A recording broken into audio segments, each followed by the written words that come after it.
Ιστορικές διαδρομές. Μία εκπομπή για το χθες, το σήμερα και το αύριο. Με τον Μιχάλη Μιχαήλ και τους φιλοξενούμενους του. Την εκπομπή χορηγούν οι εκδόσεις Αλμύρα. Ιστορικές διαδρομές και σήμερα, κυρίες και κύριοι. Καλημέρα σε όλους.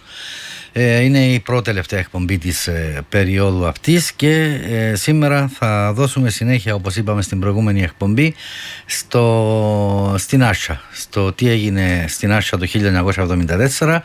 Είναι ένα χωριό που, όπως όλοι ξέρουμε, μια κοινότητα πλήρωσε βαρύ τίμημα την περίοδο της τουρκικής εισβολής, με τους 80 και αγνοούμενους που έχει το χωριό. Στην προηγούμενη εκπομπή μιλήσαμε για το πραξικόπημα, την περίοδο του πραξικοπήματος. Σήμερα θα επικεντρωθούμε στα περίοδο της τουρκικής εισβολής, από τον Ιούλιο μέχρι και τον Αύγουστο που έγινε η κατάληψη του χωριού. Θα έχουμε δύο φιλοξενούμενους μαζί μας, έναν εδώ στο στούντιο και ένα τηλεφωνικά. Μαζί μας εδώ είναι ο Δημήτρης ο Δημητρίου. Καλημέρα, αγαπητέ Δημήτρη. Καλημέρα, Μιχάλη. Καλημέρα και στους... Καλώς όρισες στην εκπομπή. Ευχαριστώ πολύ. Λοιπόν, και σε κάποιο στάδιο της εκπομπής θα μιλήσουμε και με την κυρία Ελένη Μαρκάτζη, η οποία τότε ήταν στην ηλικία μου, 9 χρονών, και έχει σημασία να δούμε πώς έβλεπαν και τα παιδιά όλα αυτά τα δεδομένα, έχοντας ο καθένας μας τις δικές του εμπειρίες. Σε μια ηλικία 9 χρονών νομίζω ότι μπορεί κάποιος έτσι να κατανοήσει κάποια πράγματα που βλέπει πολύ καλύτερα από ένα πιο μικρό παιδί. Λοιπόν, όπως είπα και πριν, Δημήτρη, η Άσσα πλήρωσε ένα βαρύ τίμημα. Έναν τεράστιο τίμημα, Μιχάλη. Και το πληρώνει μέχρι σήμερα. Το πληρώνει μέχρι σήμερα, διότι υπάρχουν, είναι εκεί. Ακόμα να ζητούμε τους 84 οι αγνοούμενοι, αλλά και 31 Άσσοτες αγνοούμενοι, οι οποίοι ήρθαν εκεί στο χωριό, είχαν κάποια σχέση, είτε συγγένειας είτε άλλης, γνωστούς, και αγνοούνται και αυτοί οι άνθρωποι. Έχει κοστίσει πάρα πολύ. Σχεδόν η κάθε οικογένεια έχει τον δικό της αγνοούμενων, είτε πρώτου βαθμού είτε δεύτερου βαθμού.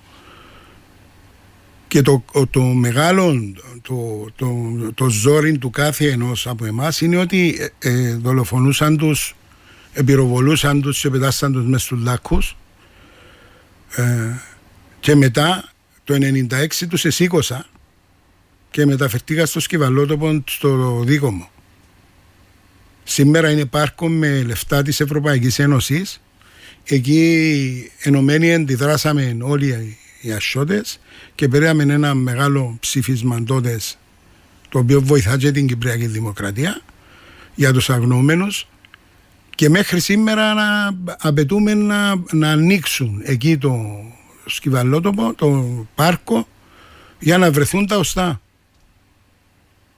Γιατί είναι υποχρέωση μας όλων, εμάς που είμαστε ζωντανοί και γνωρίζαμε, να μας δώσουν τους νεκρούς, και αν δεν τακτοποιούνται, ας μπουν ομαδικά σε ένα χώρο και να γίνει ένα μνημείο. Εκεί έπρεπε να υπάρχει η δυνατότητα ενός μνημείου που να τοποθετηθούν όλοι μέσα. Αν δεν υπάρχει η περίπτωση να μπορεί ο καθένας να θάψει το δικό του. Ναι, είναι αυτά όλα που απασχολούν. Και ξέρεις, οι πολλοί οι οποίοι δεν έχουν ανθρώπους, δεν έχασαν ανθρώπους, δεν μπορούν να κατανοήσουν εύκολα τέτοιες πτυχές, ή που δεν έζησαν πτυχές του 1974.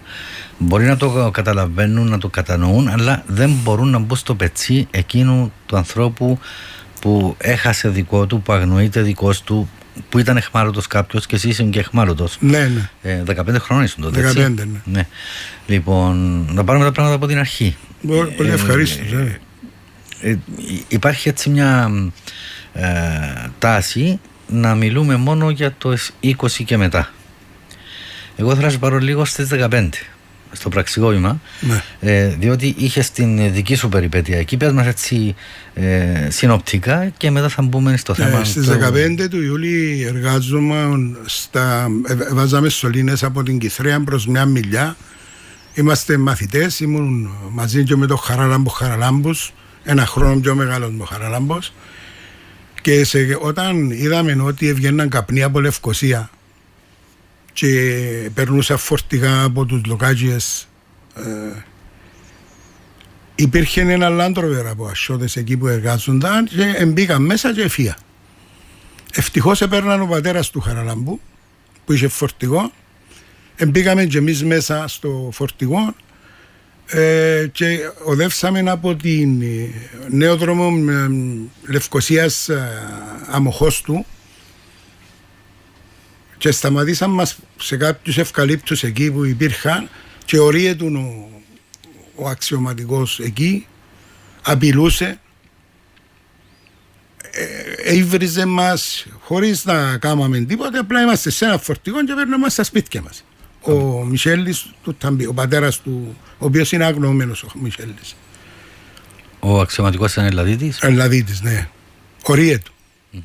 Και μίλησε κάποιος στρατιώτης που ήταν πάνω στους ευκαλύπτους, δική μας κύριε διηγητά, είπε του. Και άφηκε μας και φύγαμε. Μετά έμαθαμε ότι είχε σχέση και με την Άσια έναν παιδί που τη λύσει.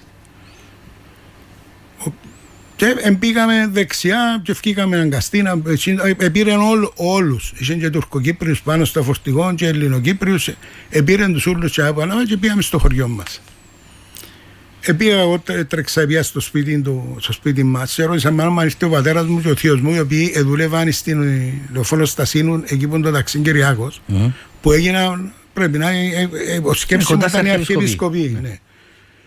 Το λοιπόν, και είπε μου, όχι, δεν ήρθαν ακόμα. Βγαίνοντας από το σπίτι, είχε ένα μονοκάμπινο με μούσα, με έναν Καλασνίκοφ και ένας άλλος που οδηγάν το αυτοκίνητο και λέει μου, γιατί δεν έβαλετε ελληνική σημαία. Και είπα του, εγώ να ζητώ τον πατέρα μου και το θειό μου και γύρισα και έφυγε. Όπλησε και φωνάξε του άλλο, σταμάτα και έφυγε. Διερωτούμε, θα με πυροβολούσε πισόπλατα. Διερωτούμε.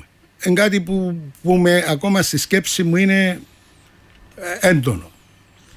Μετά όταν γύρισα στο χωριό, πήγα σχεδόν σε όλο το χωριό και ρωτούσα αν τους είδα. Μου είπαν όχι και μέχρι να επιστρέψουν που επιτρέψαν η διακίνηση, είχαμε ένα βάσανο στη ψυχή μας, σκοτώσαν τους, δεν τους σκοτώσαν, ήταν σε σημείο που γίνηκαν μάχες. Τι να κάνω, Μιχάλη, μετά μπήκαμε στη διαδικασία όταν επιστρέψαν και οι δικοί μας, στις 20 του Ιούλη που έγινε η εισβολή, δημιουργήθηκε, στην Άσια περνούσαν και σταματούσαν πάρα πολλοί κόσμος. Δημιουργήθηκε μια κατάσταση να βοηθούμε τους πάντες. Να πούμε εδώ για όσους δεν ξέρουν ότι στην πρώτη φάση της εισβολής μετακινήθηκε κόσμος από τα παράλια της Κερίνιας, τις περιοχές που επλήγησαν κλπ. Προς την ενδοχώρα και κατέκλυσαν τη Μεσαωρία. Ναι. Και γι' αυτόν ήταν και στο χωριό σας και μετά φύγατε όλοι μας. Στο δεύτερο γύρο. Ήταν ομαδικά. Κοιτάξτε, εμείς προσπαθούσαμε να βοηθήσουμε τους πάντες. Εγώ θυμούμαι που έρχονταν συγκεκριμένα ένα μινούι μικρό με ένα στρατιώτη μέσα, μία κοπέλα και ένα μωρό. Και λέει μου, πού να πάρω τη γυναίκα μου και το μωρό μου και να πάω πίσω. Ήταν στη μια μιλιά το παιδί τούτο. Εγώ του είπα, πολλοί φεύγουν πάνω στις βάσεις. Ο λόγος που του το είπα, λέω, μια κοπέλα με ένα μωρό, αν τυχόν και γίνει οτιδήποτε, μια σκέψη εκείνη τη στιγμή, στις βάσεις θα ήταν διασφαλισμένη η κοπέλα, ενώ στην Άσια θα έπρεπε να βρεθούν μέσω, να βρεθούν, και ήταν μια κοπέλα άγνωστη. Και άκουσε. Και έφυγε. Ναι, έχεις δίκιο, είναι να πάω. Μετά όταν τον ήβρα, ήρθα στο Γενικό Νοσοκομείο να κάνω κάποιες εξετάσεις που μας είπα, τον βρήκα εκεί. Είχε χτυπήσει και ήταν και μου είπε ότι είναι όλοι καλά. Το έναν είναι το πράγμα, αλλά και πολλοί άλλους κόσμος, porque που είδε αφάνεια για παράδειγμα και έμεινε στο σπίτι μας, ένας που πρόσφατα κυδεύσαμε, τον Δημήτρη τον Τσαούσι, έχει μια ιστορία, δεν ξέρω αν πρέπει να την πω τώρα ή πιο ύστερα ο Δημήτρης ο Τσαούσις. Όπως θέλεις, πες τη. Το λοιπόν, ο Δημήτρης ο Τσαούσις είχε ένα φόβο μέσα του ότι θα τον εκτελούσα. Θα τον ευρίσκαν και θα τον εκτελούσα. Γιατί είχε με αυτοκίνητο χτυπήσει την κόρη του κάποιος Τουρκοκύπριος και πέθανε η κόρη του.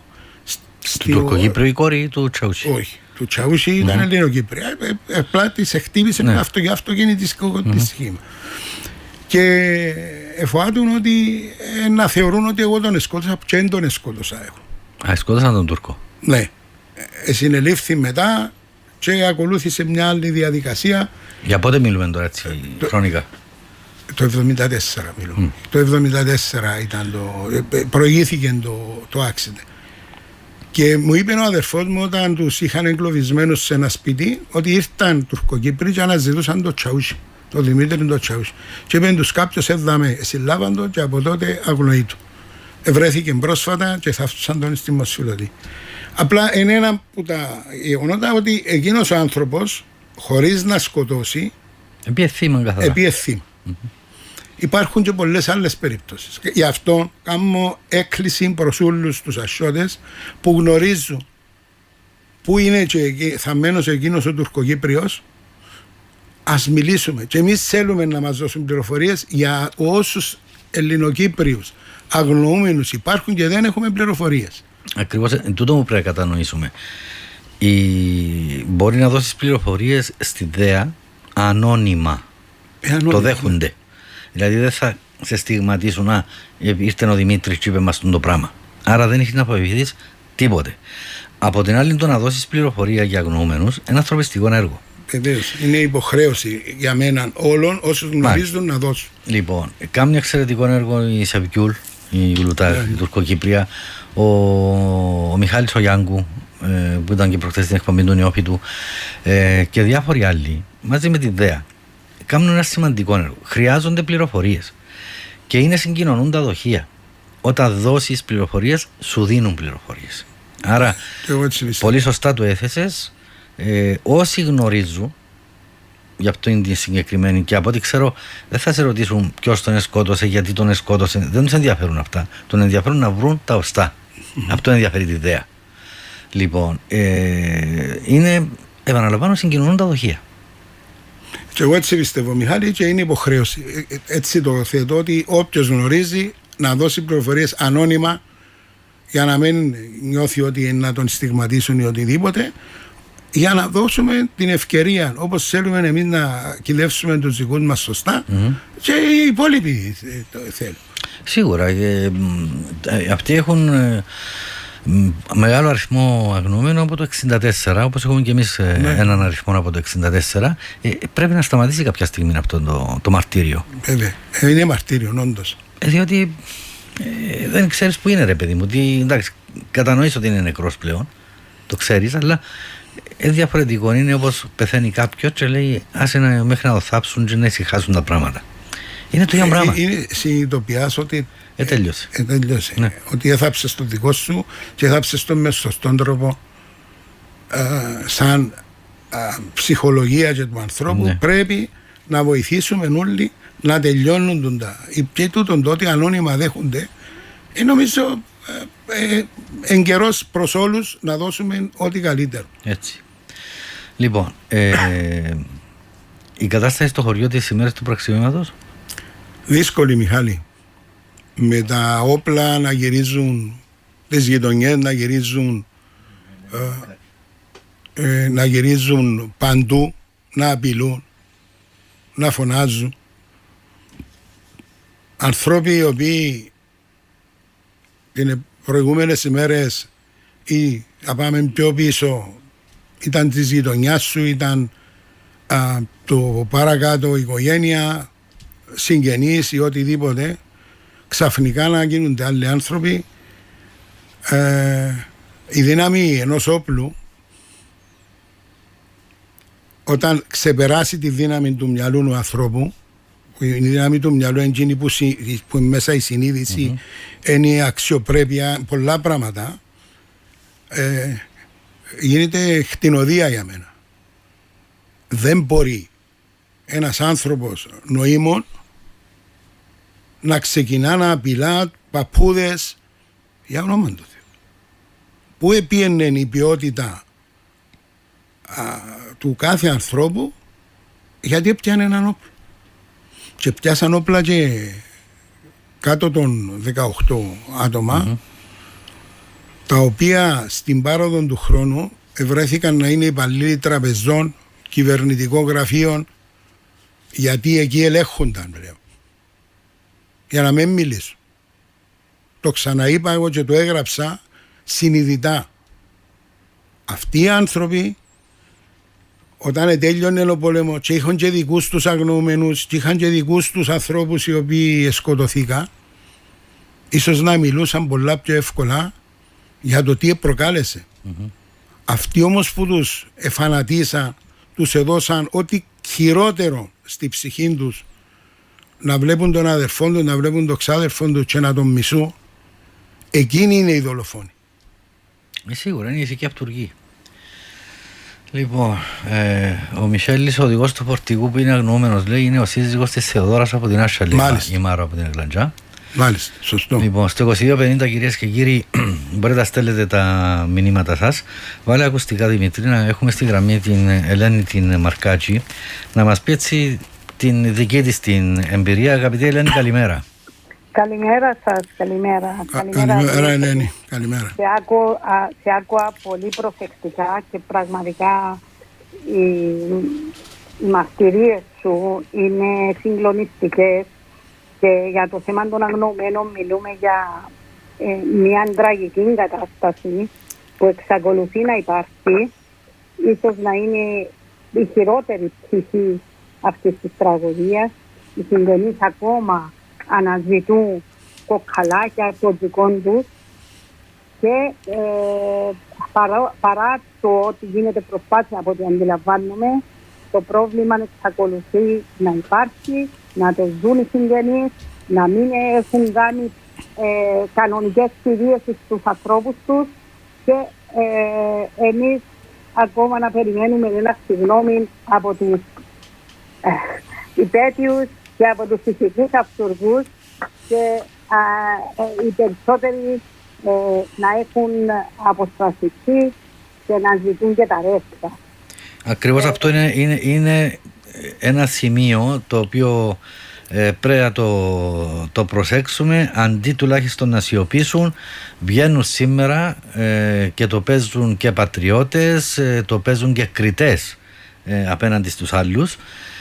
Και διάβαζα κάπου πριν λίγο μια υπόθεση που είχε γίνει στην Αμμόχωστο, αφορούσε τον de facto, για κάποιον ο οποίος παρουσιάστηκε στην εκπομπή για την Αμμόχωστο ως ο υπερασπιστής της πόλης, ενώ και κάποιος του έγραφε, ξέρω πολύ καλά ποιος είσαι, και του έγραφε ποιος είναι, ότι ήσουν δημιουργήτης στο πραξικόπημα, έμπαινε στα σπίτια του κόσμου, έκανες ακόμα και μετά την εισβολή της 20 του Ιούλη έρευνες σε σπίτια και τέτοια.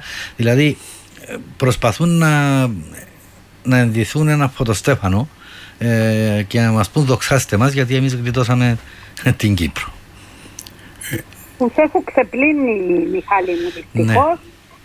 Ο κλάδος ελέας του Μακαρίου, που θυμούμε μικρό παιδί, όταν επέστρεψε ο Μακάριος στην Κύπρο, ο πατέρας μου ήταν ο πρώτος που μας έβαλε όλους στο αυτοκίνητο, τα αδέρφια μου, για να πάμε να καλωσορίσουμε τον Μακάριο, νομίζοντας ότι θα ερχόντουσαν καλύτερες μέρες.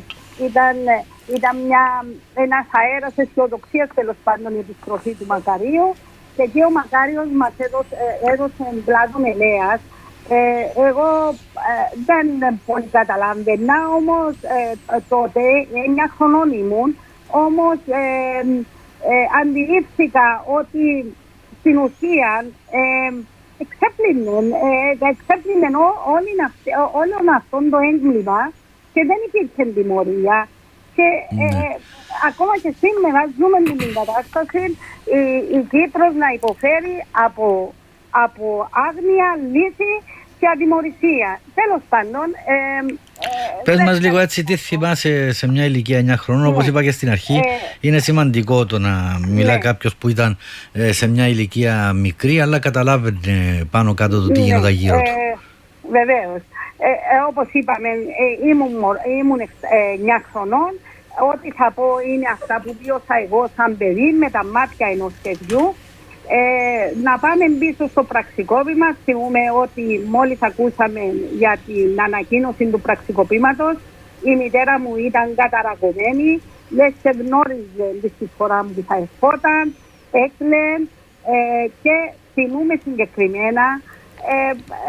Ζούσαμε σε ένα χωριό που ο κόσμος εκινήτουν στους δρόμους, καθόταν στα στενά. Επεράσαν 2 γυναίκες από το σπίτι μας για να πάνε στα χωράφια τους, λίγο συγγένιστες, και υπήρχε μια αντίθεση συναισθημάτων εκεί, ενώ η μητέρα μου έκλαιγε και αναλογιζόταν τη φορά που θα ερχόταν. Αυτές τις είπαν ότι μια χαρά είναι, τον σκοτώσαμε, θα πάμε τώρα να κάνουμε και πάρτι, εράψαμε και φορέματα. Υπήρχε αυτή η αντίθεση στα συναισθήματα τότε. Μετά θυμούμε ότι μας έβαλαν κέρφιου. Ήταν λέξεις που μάθαμε σαν μικρά παιδιά, το κέρφιου. Μετά μάθαμε και τους πρόσφυγες, μετά μάθαμε και τα αντίσκηνα. Και τους αγνοούμενους. Και τα συσίτια. Και τις μέριμνες. Τότε στο πραξικόπημα γύριζαν με τα αυτοκίνητα, όπως είπε και ο Δημήτρης, και μας έλεγαν, στενοχωρκούνταν κιόλας κάποιοι που ήταν και συγγενείς πάνω στα αυτοκίνητα, και μας έλεγαν, έστω σας ρε, έστω σας, βγαίνετε στο σπίτι λαχά, για να κρατήσουμε, να εφαρμόσουμε το κέρφιου που ήδη εκαθόρισαν. Και αυτοί οι άνθρωποι έχουν μείνει ατιμόρυτοι, έχουν πάρει θέσεις και ζητούν και τα ρέστα σήμερα. Το χειρότερο είναι αυτό, το ότι ζητούν και τα ρέστα. Και ζητούν να ηρωποιήσουν και ανθρώπους οι οποίοι είχαν συμβολή στο πραξικόπημα, και μιλώ για παγκύπρια αυτό, όχι μόνο για την Άσα. Βγαίνουν και είναι επιτιμητές σήμερα πραγμάτων και καταστάσεων και προσπαθούν να μας πείσουν ότι είμαστε έλεφαντες. Μάλιστα. Αυτό είναι ακριβώς, και τους έχουν ξεπλύνει και έχουν ισοπεδώσει τα πάντα και έχουν εξισώσει τους πραξικοπηματίες με αυτούς που υπεράσπισαν τη δημοκρατία τότε. Στις 20 του Ιούλη μας βρήκε η πρώτη εισβολή, και στις 14 του Αυγούστου ήταν το δεύτερο στάδιο της εισβολής, όπου είχαμε προσφυγοποιηθεί εμείς. Εγώ ήμουν το μικρότερο παιδί της οικογένειας μου και προσπαθούσα να βρω καταφύγιο και στα μεγαλύτερα αδέρφια μου, αλλά και στους γονείς μου. Την άρχισαν στην πρώτη εισβολή, νομίζω ότι θα πρέπει να την μυδραλιοβολήσαν με αεροπλάνα, και είμαστε σε έναν πρόχειρο πρόχωμα που έσκαψε ο παπάς μου με τον εσκαφία που είχε, και βρήκε καταφύγιο όλη η γειτονιά, και για ώρες μας μυδραλιοβολούσαν. Μάλλον ήταν μυδράλια, δεν είμαι ειδική στα θέματα των οπλικών συστημάτων, αλλά ζήσαμε, θυμούμε, εκείνος ο εκκοφαντικός θόρυβος που έκαναν τα αεροπλάνα. Νόμιζα ότι θα προσγειώνονταν μέσα στο ίδιο το χωράφι που είμαστε. Και μετά ζήσαμε τη δεύτερη εισβολή, η οποία ήταν και η πιο τραγική για το χωριό μας. Έχουμε μνήμες σαν παιδιά που καλύπτουν όλες τις αισθήσεις μας. Θα έλεγα είναι για μας τα παιδιά αισθητηριακές οι μνήμες που έχουμε. Αφορούσαν αυτά που βλέπαμε. αυτά που εμμυριζόμαστε, αυτά που εγευόμαστε, ήταν κάτι πολλά δραματικά.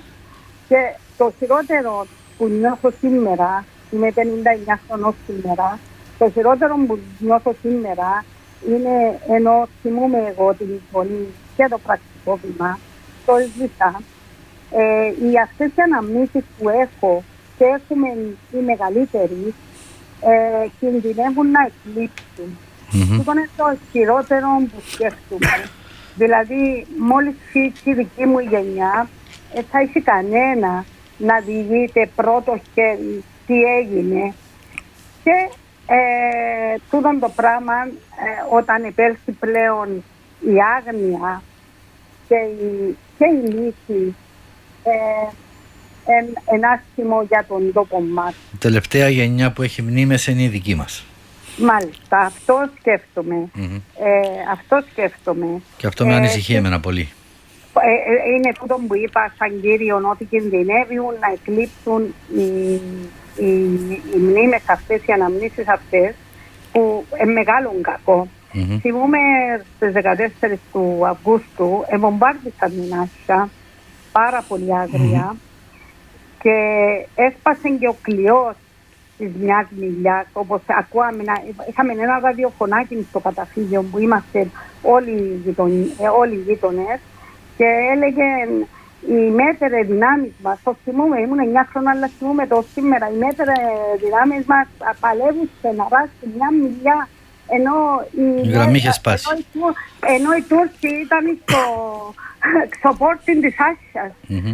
Και εμείς νομίζαμε, μετά ακούσαμε πυροβολισμούς και κοίταξε ο ένας ήταν τον άλλον με φόβο, βγήκαμε από το καταφύγιο, τα λέω συγκινημένοι, και αντιληφθήκαμε ότι οι Τούρκοι ήταν ήδη στην Άσια.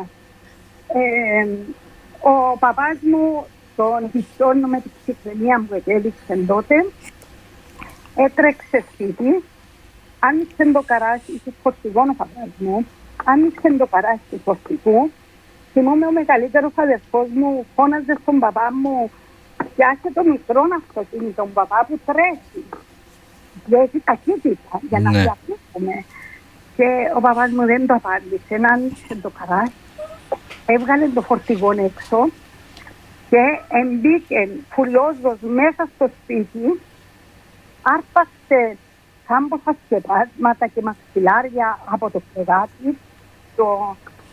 Στην Άσια είμαστε πολλά νοικοκύριδες ανθρώποι, είχαμε και τα υπνοδωμάτια για τους ξένους μας.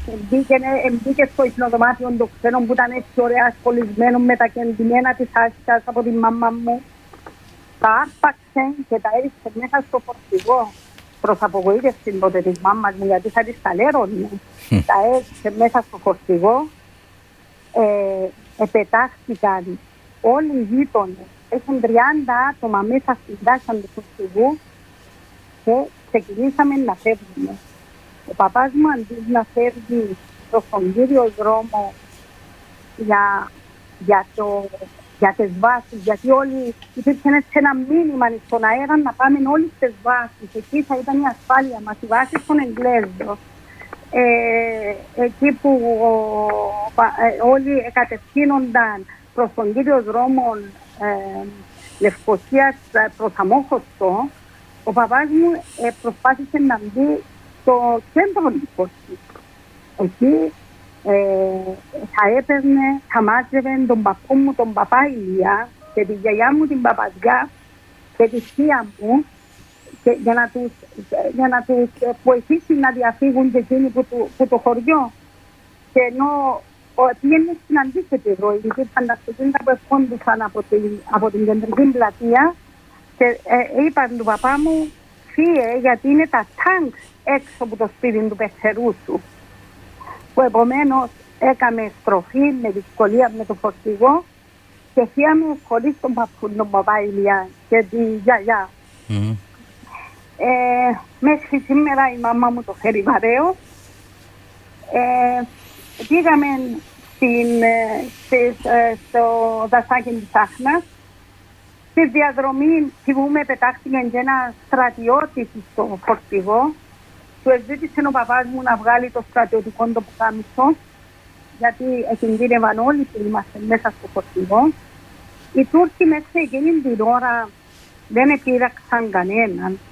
Είδαμε τα τάγκ, είδαμε περιπολίες, όμως δεν είχαν πειράξει, δεν έστρεψαν όπλα μέχρι εκείνη τη στιγμή εναντίον μας. Αφήσαν μας να φύγουμε εμάς. Γι' αυτό και η οικογένειά μου δεν κρίνει κανέναν νεκρό. Μετά έγινε το κακό. Ναι. Θα μας πει ο Δημήτρης πώς έγινε το κακό. Αν δεν έχει κάτι άλλο έτσι που νιώθει να το πεις, θέλω να σε ευχαριστήσω, διότι μας παίζει και λίγο ο χρόνος. Ναι, παρακαλώ. Ήθελα να πω κάτι για τις εμπειρίες μας στο δασάκι της Άχνας, και τούτο θέλω να το πω για να ακούσουν οι νεότεροι ότι η ζωή είναι ροδοπέταλα. Είμαστε μωρά στο δασάκι της Άχνας και στεκόμαστε σειρά να μας δώσει ξυστήριον οι Άγγλοι. Και τι ήταν το φαγητό? Μια σούπα, Θεός να την κάνει σούπα, για να επιβιώσουμε. Ήταν μαζικές τουαλέτες που εξυπηρετούσαν εκατοντάδες, χιλιάδες άτομα. Καθόλου... ούτε μέτρα υγιεινής, ούτε τίποτα. Ναι. Καθόλου αξιοπρέπεια. Και για μένα ως τότε τα δέντρα ήταν κάτι για τη φύση, σαν μωρό. Οι τεραχές ξαφνικά και τα δέντρα δεν ήταν δέντρα, ήταν καταφύγιο του κάθε πονεμένου να ξαπλώσει κάτω, να έχει λίγη σκιά. Αυτόν ήταν πλέον οι τεραχές για μένα, στη ξυλοτήμηση στο δασάκι της Άσκας. Τούτα θέλω να πω και θέλω να τελειώσω και να πω ότι το πώς μεγαλώσαμε, τι θυμόμαστε, πώς το θυμόμαστε και γιατί πρέπει να το θυμόμαστε, καθορίζει τη ζωή μας και το μέλλον της χώρας μας. Γιατί η λύση και η άγνοια της ιστορίας μας θα μας οδηγήσει σαν λαό με μαθηματική ακρίβεια να ζήσουμε χειρότερα. Ακριβώς. Σε ευχαριστώ πάρα πολύ, Ελένη Μαρκάκη, να είσαι καλά. Ευχαριστώ. Καλή συνέχεια. Ευχαριστώ πάρα πολύ. Λοιπόν, πολύ σημαντικά αυτά που ακούσαμε. Ξέρεις, είναι το πώς νιώθει ένας απλός άνθρωπος. Είναι ένα πράγμα να ρωτάς κάποιους που είναι οι δήμονες των πραγμάτων και εντεταλμένοι, και άλλο να ρωτάς έναν απλό άνθρωπο. Λοιπόν, επειδή μας έχουν μείνει περίπου 10 λεπτά, έχουμε κάποια μηνύματα. Θα ήταν χρήσιμο, λέει, να γίνει ένα ψυχογράφημα, λέει ένα μήνυμα εδώ, πώς αυτοί οι άνθρωποι μετατράπηκαν σε χτίνη.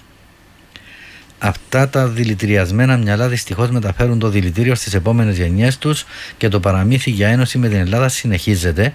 Μου έδωσε έμπνευση για την τελευταία εκπομπή αυτό και ευχαριστώ τον ακροατή.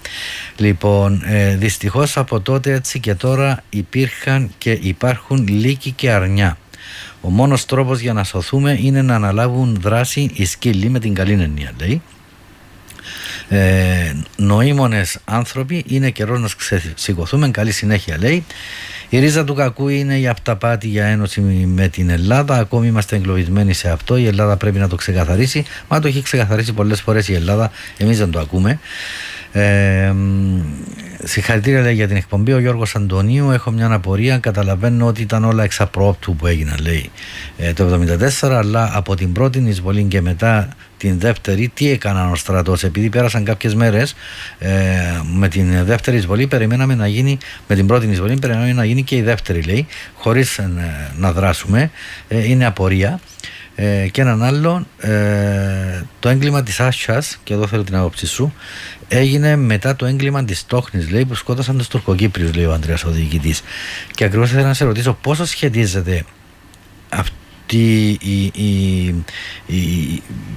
το μεγάλο έγκλημα που έγινε στην Άσια με το Ιναλόα, Σανταλάρη, Μαράθα και με την Τόχνη. Να σου πω, Μιχάλη, εγώ πιστεύω ότι διότι πολλοί τα συσχετίζουν. Συσχετίζονται χρονικά. Ναι. Πότε έγινε το ένα, πότε έγινε το άλλο. Διότι τις 14 Αυγούστου οι 15 βγάλαν κάποιες μέρες μετά από τις 14 που κατελήφθη η Άσια, μας έβγαλαν από τα σπίτια, Είμαστε εγκλωβισμένοι μες στα σπίτια. Κυκλοφορήσαμε μες στο χωριό, στην πλατεία του Ισπάνου Ενορίας που ήμουν εγώ. Δεν τα ακουστικά το μεταξύ, δεν χρειάζεται.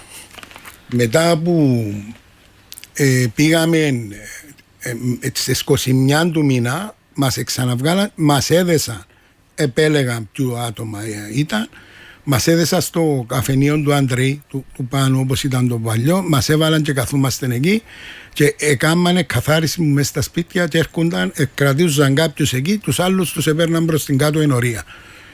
Το λοιπόν, μας έβαλαν μέσα στα φορτηγά, μας επήραν στην Αγιά, μας έβαλαν κάτω που τα ευκάσε, μας κατεβάσαν, φάγαμε και νεράκια μέσα στα χωράφια είμαστε και μετά μας ξαναβάλαν μέσα και μας επήραν στο καράζ του Παυλίδη. Λευκοσία. Ναι, εκεί είχε δύο, το Ανδρέα το Σκούρο, ο οποίος ήταν ο καφετζής του της Ομόνιας Άσσας και πολέμησε το 40 και με τον Απόστολο έναν άλλο χωριανό μου είπα να σε χώσουμε γιατί να μας πάρουν να μας αφήκουν. Ήταν με εκείνους που πιάνουν την πρώτη σύλληψη να μας αφήκουν στο χορκό. Εν κρίμα αν είσαι μητσής. Εγώ έβλεπα που τα κάνω μια παρέθεση για να σε φέρω εκεί που με έβαλες το ερώτημα. Είδα ότι κατεβήκαν οι θείοι μου, οι ανιψιές μου και πετάχτηκα. Ήμουν στο πρώτο αυτό και πετάχτηκα. Με είδε ο πατέρας μου και πετάχτηκε και εκείνος. Όσους σε πήραν πίσω, τους έβαλαν 3-3 και τους σκοτώναν και τους πετάσαν μες στους λάκκους. Στα αυτιά μου εμένα μετά όταν έμαθα τα πράγματα ήταν γιατί την πρώτη φορά πήραν τους και κατεβάσαν τους κάτω και προσπάθησε να με πείσει και εμένα γιατί ήμουν μικρός ο Ανδρέας Σκούρος και μετά δολοφονήσαν τους και αναζητούσα έναν αίτιο τούτο που είπε η Ελένη ότι είναι σκοτώσαν κάποιους σκοτώσαν μετά που κάποιος από τη Λεμεσό που απαντρεύεται πυροβόλησε ένα Τούρκο πάνω στο τάξη και καθαρίσαν για με την περιοχή οι Τούρκοι. Το λοιπόν. Άρα υπάρχει μια αιτία πάντα πίσω. Μετά όταν είδα χρονικά πότε έγινε η Τόχνη, πότε έγινε ο Αλωάς Ανταλάρη και ξέρω εγώ μπορώ να το συνδέσω. Ότι ήταν και εκείνο. Κάποιοι λένε ότι επειδή εθιώξαν τους Τούρκους που την Άσια που τους έβαλαν φωτιά και το 58 πότε ήταν. Ναι. Τούτον συνδέεται ναι, αλλά που τους ασιώτες που συναντήσαμε μετά το 1974 διότι ήρθαν και κάποιοι και κατοικούν πίσω Τουρκοκυπροί δεν ήταν εκείνη η αιτία. Η μεγάλη αιτία ήταν τα άλλα οι οι ομαδικοί τάφοι και ξέρω εγώ. Πού ήταν τούτοι οι κύριοι που κάμαν τις εκκαθαρίσεις τούτες και σκοτώναν μωρά στο Αλωάς Ανταλάρη και στο Ιντόχνη. Πού ήταν τούτοι? Επολεμούσαν τους Τούρκους, εγυρίζαν τα χωριά και δολοφονούσαν και Τουρκοκυπρίους και αριστερούς. Πάμε στο Τσέρι. Επίανε συλλάβαν τον Ποσπίντο, πήραν τον μέσα στα χωράφια πιο κάτω, πυροβολήσαν τον, σκοτώσαν τον. Εν τούτος ο κλάδος ελαιάς τους δολοφόνους ή σε κάποιους 15χρονους, 16χρονους που έπρεπε να δοθεί ηλικιακά μόνο ο κλάδος ελαιάς, ενώ οι υπόλοιποι που ήταν αξιωματικοί στο στρατό και κάναν επιθέσεις και ηγούνταν άλλους, η οικογένεια του Σούλη ενέχετου να τους κάνουμε ήρωες και να τους βάλουμε σε μνημεία. Για τον κλάδο ελαιάς, επειδή είναι το κεντρικό σημείο όλης της υπόθεσης, με τη νέα περίοδο που θα επαναρχίσουμε, θα κάνουμε μια ειδική εκπομπή για αυτό το θέμα, να δούμε πώς ακριβώς έγινε, τι εσήμενε, ποιες ήταν οι συνέπειες του και ούτω καθεξής. Λοιπόν, έχουμε 5 λεπτά για την αιχμαλωσία. 15 χρονών βρέθηκε σε αιχμάλωτο. Ναι, στις 21 του Αυγούστου μας κατεβάσαμε μας στο καράζ του Παυλίδη, θα είμαστε πάνω από 1.200 άτομα τη δεδομένη στιγμή. Μετά πήραν άλλους πολλούς στην Τουρκία. Εμάς ηλικιακά κρατήσαμε. Ήταν από διάφορους τόπους, δεν ήταν ασιώτες μόνο. Όχι, από Παγκύπρη. Στρατιώτες που είχαν και επαφίδες, είχαν που παντού.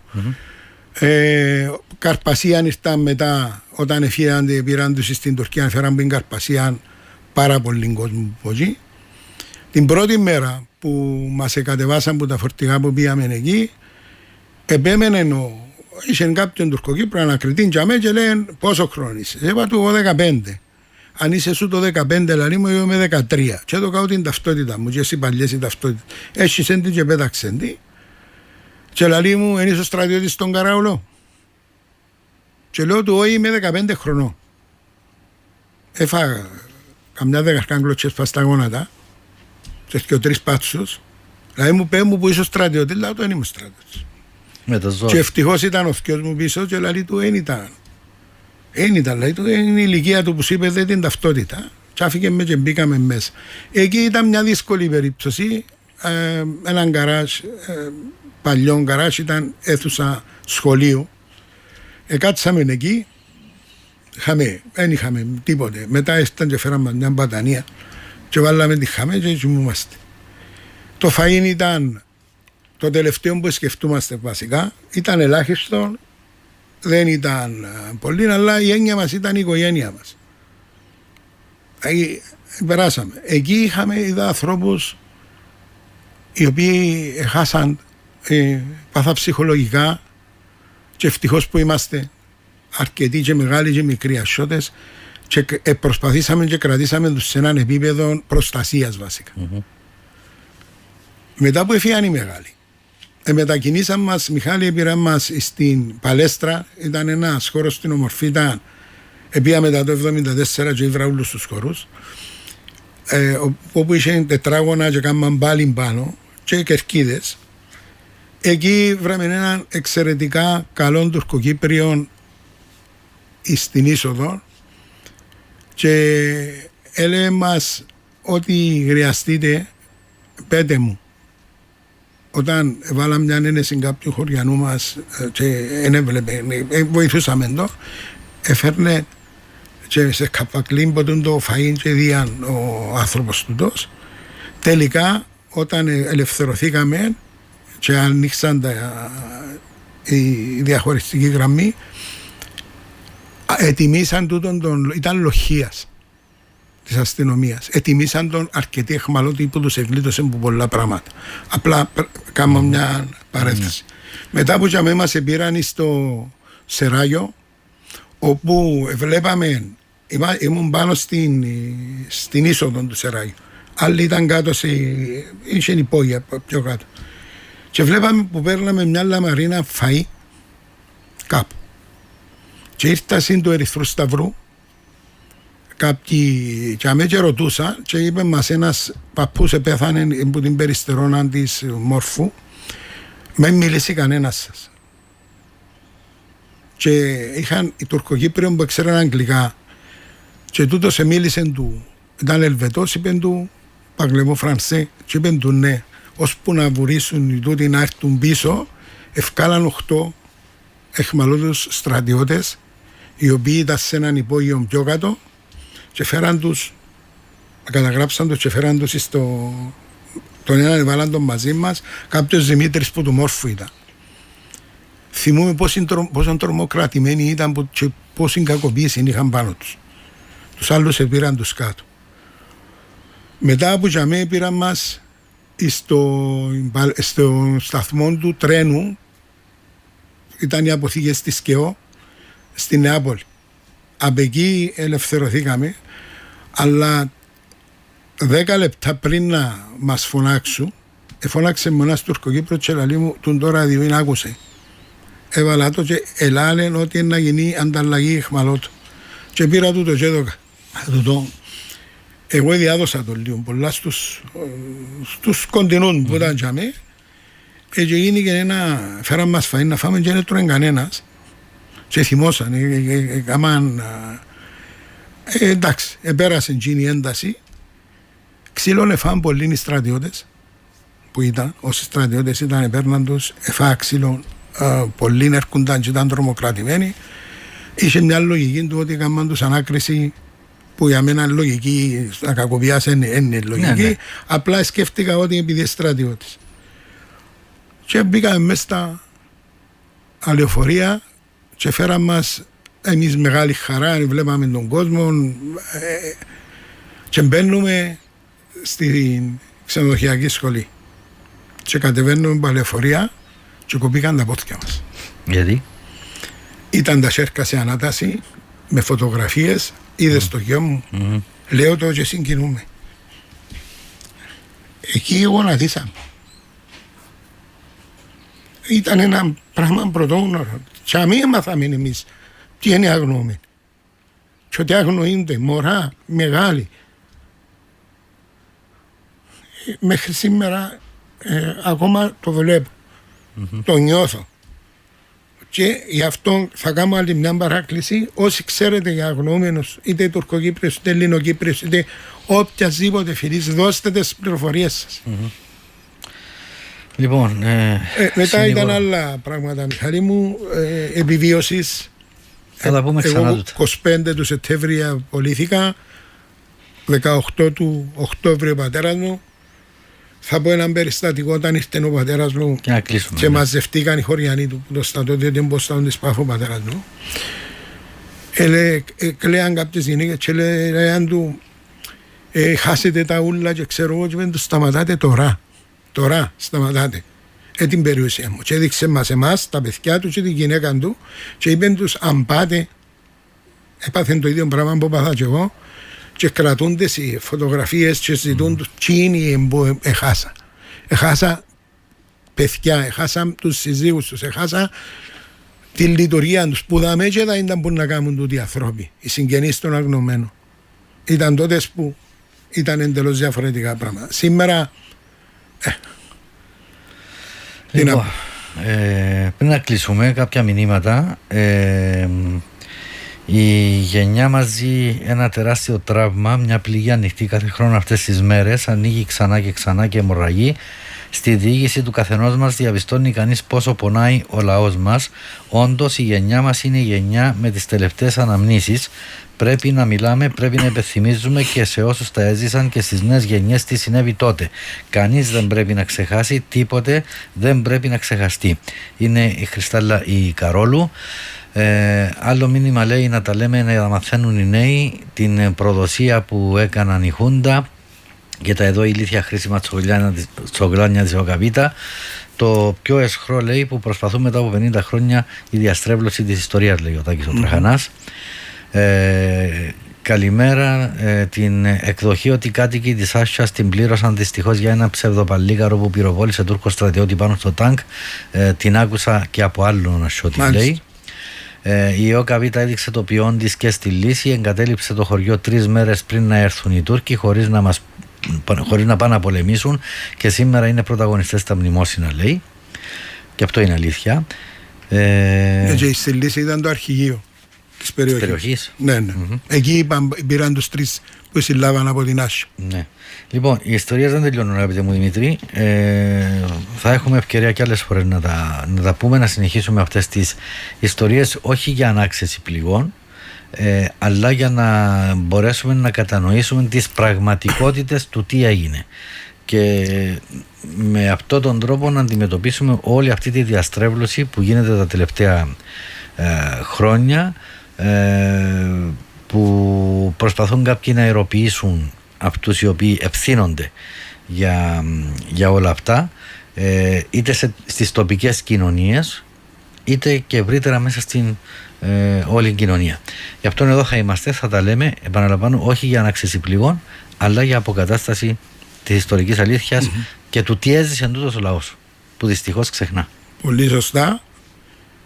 Και πρέπει το Υπουργείο Παιδείας, είμαι έντονος γι' αυτό. Εγώ έχω συνεργαστεί μαζί τους σαν πρόεδρος εφορίας και δεν έχω κανένα παράπονο για τη συνεργασία μας που έκαναμε, αντίθετα. Όμως η ιστορία, παλιά και νέα, πρέπει να διδάσκεται με την αλήθεια της. Μάλιστα. Συμφωνώ απόλυτα. Λοιπόν, ευχαριστώ ξανά.